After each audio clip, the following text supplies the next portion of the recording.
ఒకప్పుడు పచ్చని అడవిలో పువ్వులు నవ్వుతూ గాలితో ఆడుకుంటూ ఉన్న చోట ఒక చిన్న పక్షి సంతోషంగా జీవించేది.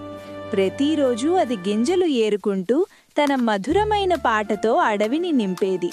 ఒక ఉదయం నేల మీద పడి ఉన్న ఒక గింజ దాని కంటపడింది.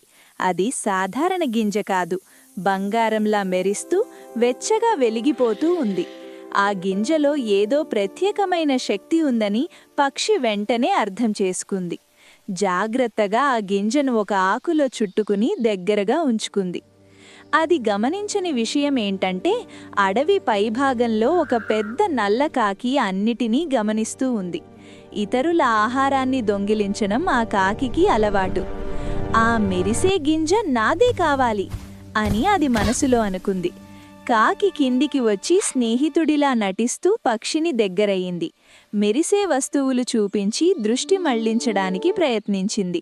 చిట్టి పక్షి మాత్రం గింజను గట్టిగా కాపాడుకుంది. అప్పుడు కాకి గట్టిగా కేక వేసి భయపెట్టింది. పక్షి కాస్త భయపడినా వెనక్కి తగ్గలేదు.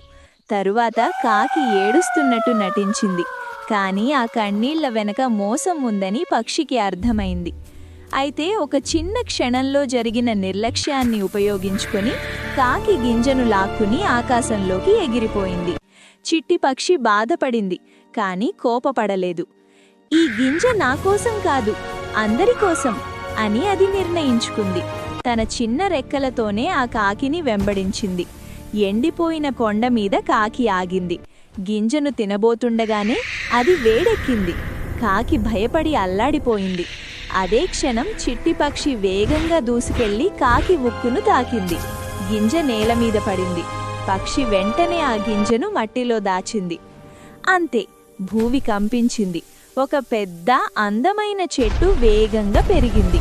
పండ్లు పూసాయి, నీడపడింది. అడవి మళ్లీ జీవంతో నిండిపోయింది.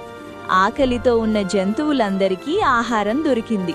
కాకి ఆశ్చర్యంగా ఆ చెట్టును చూసింది. తాను దొంగిలించిందేమిటో, పక్షి పంచుకున్నదేమిటో అది అర్థం చేసుకుంది.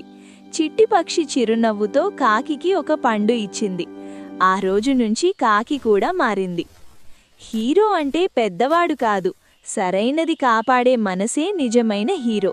ఒక చిన్న గింజ మంచి మనసుతో కాపాడితే ఎంత పెద్ద మార్పు తీసుకురాగలదో ఆ అడవి ఎప్పటికీ మరిచిపోలేదు.